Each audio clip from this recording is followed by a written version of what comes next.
played this part for sure, man. Overplayed it. I love gunfire. Can't this shit forever. Yeah. Because he's super solid, but like a lot of niggas like, you know what I'm saying? He said, Jam get out that jam, I'll give him 50, he ain't gotta ask again, bro. Like, you know what I'm saying? He ain't gotta ask shit, bro. He said he gave you 50, bro. You know what I'm saying? Facts. Fact?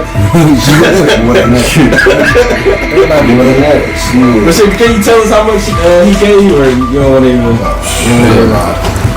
I ain't gotta get into all that, but bro made sure he made a way for me to be straight, like he saying get an ass and give him more, like shit. Crib, car, all that. But then we take care of everything I need to take care of, period. Like, it's still up.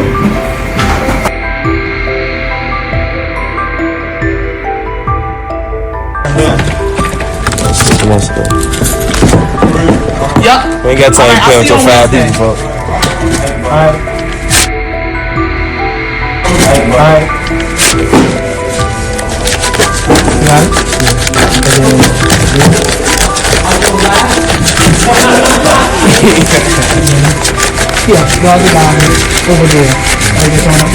Welcome back to Mindset Devil. Today, we're going deep into a major case shaking the hip-hop world. How federal authorities tied Chicago rapper Lil Durk to an alleged murder-for-hire plot intended for Quando Rondo, but that took the life of his cousin instead. This case is loaded with digital footprints, suspicious financial transactions, and a close betrayal from a trusted friend. Let's break down the events that led up to Durk's arrest and the complex web of evidence authorities have put together. To understand the weight of these charges, we need to go back to the simmering tensions that reportedly started this feud. Quando Rondo and Lil Durk have a history filled with hostility and rivalries, reportedly due to beef between their respective crews. In the world of hip-hop, these rivalries can sometimes spill over into real-life violence. And this case seems to follow that pattern, according to federal investigators. Authorities believe that the alleged hit was a way to settle old scores. Reports suggest that Durk saw this as an opportunity to take care of business and enlisted his OTF crew members to get the job done. The setup wasn't just about street revenge. If the feds are right, it was a carefully planned operation involving travel, surveillance, and tight coordination. Let's break down each step of how the feds say this plot unfolded. So, first off, the planning.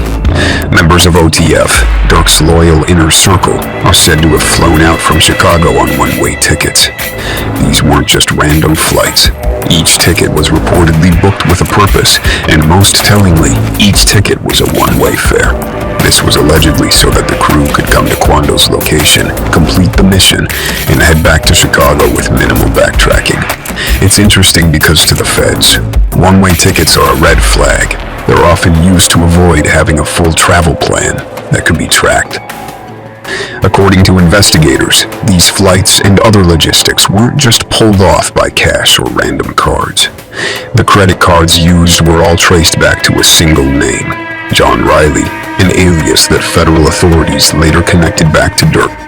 Through this alias, authorities say Durk was able to finance everything without using his own name directly.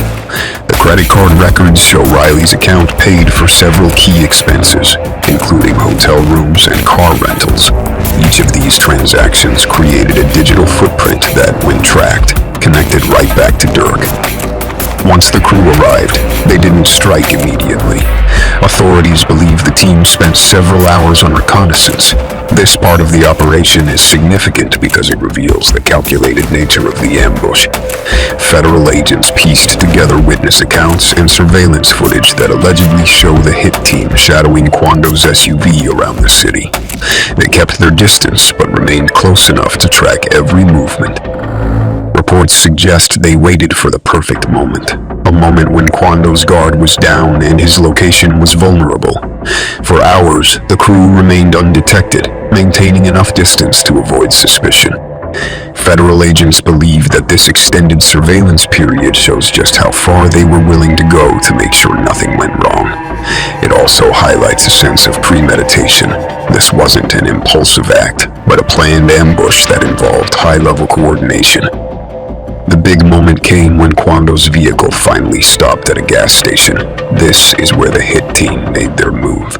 Little Mac, J Money, and T-Roy, three of Durk's most trusted associates, were named as key players in the ambush, according to witness reports and video footage. The two vehicles carrying the hit team quickly positioned themselves around Quando's SUV, blocking any escape routes. Witnesses describe it as a terrifying scene. The hit team exited their vehicles, weapons in hand, and unleashed a hail of gunfire. Tragically, Quando's cousin became the unintended victim, losing his life in the crossfire meant for Quando. The suspects quickly jumped back into their vehicles, speeding off and leaving chaos in their wake. Security cameras from the gas station and nearby buildings captured significant parts of the ambush, giving investigators footage they could analyze to piece together the sequence of events. This evidence, combined with witness statements, helped federal authorities reconstruct the entire ambush. But what really set this case apart were the digital connections. In today's world, financial transactions leave a digital trail that can be difficult to hide. Investigators discovered that all the logistics, from the one-way flights to the rental cars and hotel accommodations, were funded by a credit card account linked to John Riley, who they allege is an alias for Durk. Authorities claimed that a forensic analysis of Durk's financials revealed transactions that traced back to this alias account, proving that the plot was funded through Durk's resources. This link became a key part of the case, allegedly showing Durk as the financial backer and mastermind behind the plot. But it wasn't just the money trail that got Durk into hot water. According to the feds, Durk's phone calls and text messages with a key co-conspirator contained incriminating details. These conversations reportedly revealed that Durk gave specific instructions to make sure that his name wouldn't be tied to the plot in any way. He allegedly told his main conspirator to avoid any ties that would link him directly, emphasizing the need to keep things clean. Federal agents tapped into these conversations, capturing exchanges that they claim confirmed Durk's orchestration of the hit. In one exchange, he supposedly warned his associate about avoiding loose ends, underscoring his desire to stay removed from any fallout. But rather than shielding him, these words would end up painting him as the architect behind the scenes. The biggest twist came when a friend within Durk's inner circle, someone Durk allegedly trusted enough to gift $50,000 upon release from prison, turned on him. Federal agents enlisted this friend, simply known as OTF Jam, who agreed to wear a wire, gathering more details of the plot through recorded conversations. What a name to have, and then literally jam someone up. You can't make this crap up, I tell ya. Because shit, you just came home not too long ago. Like when you come home. So I've been on a little bit over a year. Yeah. Okay. A little bit over a year. 12 years flat. 12 years. Like 12 years.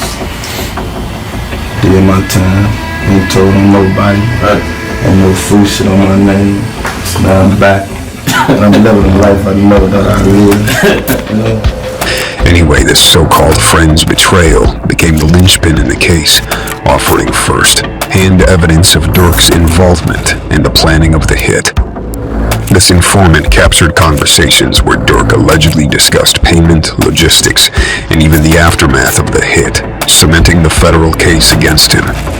With a trusted friend serving as an informant, the feds gained insights that would have otherwise been impossible to get.